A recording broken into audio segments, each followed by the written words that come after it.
Today, I'm covering 5 facts you may have not known about U.S. aircraft carriers during World War II.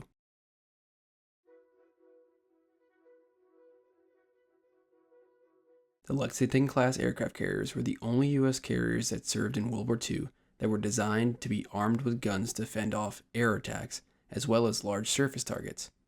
After being converted from 2 uncompleted battle cruiser hulls into aircraft carriers in 1927, both the Lexington and Saratoga were equipped with 8 8-inch 55 caliber guns fitted in 4 twin turrets, 2 forward of the island and 2 aft of the smokestack. These 8-inch guns were capable of facing treaty-era enemy cruisers. However, they were never used in surface combat and were not able to shoot across the port side of the ships due to potential blast damage to the flight deck. The Navy, realizing their impracticability, had Lexington's 8-inch guns removed in April 1942 before she was sunk at the Battle of Coral Sea in May 1942. As for Saratoga, she had hers removed during a yard period repairing after a Japanese torpedo attack in January 1942. They were replaced with 4 twin 5-inch 38 caliber dual-purpose gun mounts. The original guns from both ships would be used as coastal defense weapons in Hawaii.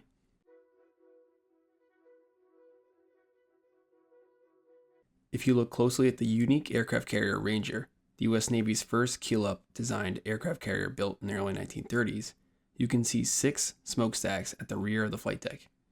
As the design originally did not include an island structure, smoke from the boilers were vented to 6 stacks that were on hinges.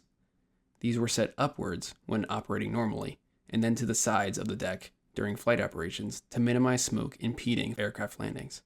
With the late addition of a small island to the design, the ship now had an extremely distinctive profile. The second unique keel-up carrier design, the Wasp, was purely designed to fulfill the remaining U.S. carrier tonnage of the Washington Naval Treaty in 1936. Similar in size to the Ranger, it incorporated Ranger and Yorktown-class carrier features, but it had many unique design elements, the most notable of which was a first of its kind. Wasp had a deck-edge aircraft elevator on the port side, where aircraft would sit in a cradle and be brought up to the flight deck on a swinging system. This system could also be folded for storage. Favorable reports of this innovation made its way to the later Essex-class carrier design, with a larger deck-edge elevator in addition to its 2 flight deck elevators.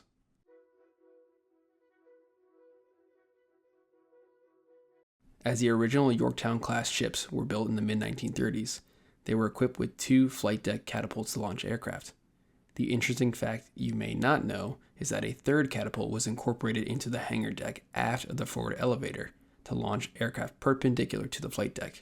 The intent was to launch scout aircraft from this location in tandem with strike aircraft taking up space on the flight deck. Operationally, however, they were seldom used, and removed from the Enterprise and Hornet after the Battle of Midway in June 1942. Yorktown sank with hers equipped. The Wasp, designed and completed after the initial 2 Yorktown-class ships, followed the design philosophy at the time and was fitted with not 1, but 2 hangar deck catapults running perpendicular to the flight deck, 1 fore and 1 aft on the ship. 6 Essex-class carriers continued the philosophy as well, with a double-action type catapult installed perpendicular to the flight deck in the hangar bay. They proved impractical as well, and were removed.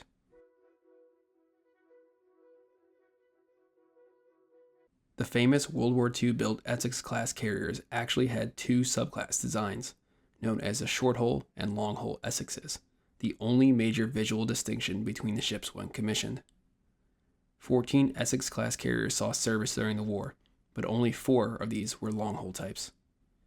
Short-hull ships had an overall length of 872 feet, while long-hull ships were 888 feet. Though they both had the same waterline length, the length of the ship that's touching the water, long-hull Essexes were fitted with a clipper bow to improve seakeeping and allowed for more anti-aircraft guns in the front of the ship. The long-hulls were unofficially known as a Ticonderoga-class subtype, and the 4 that served during World War II were Ticonderoga, Randolph, Hancock, and Shangri-La.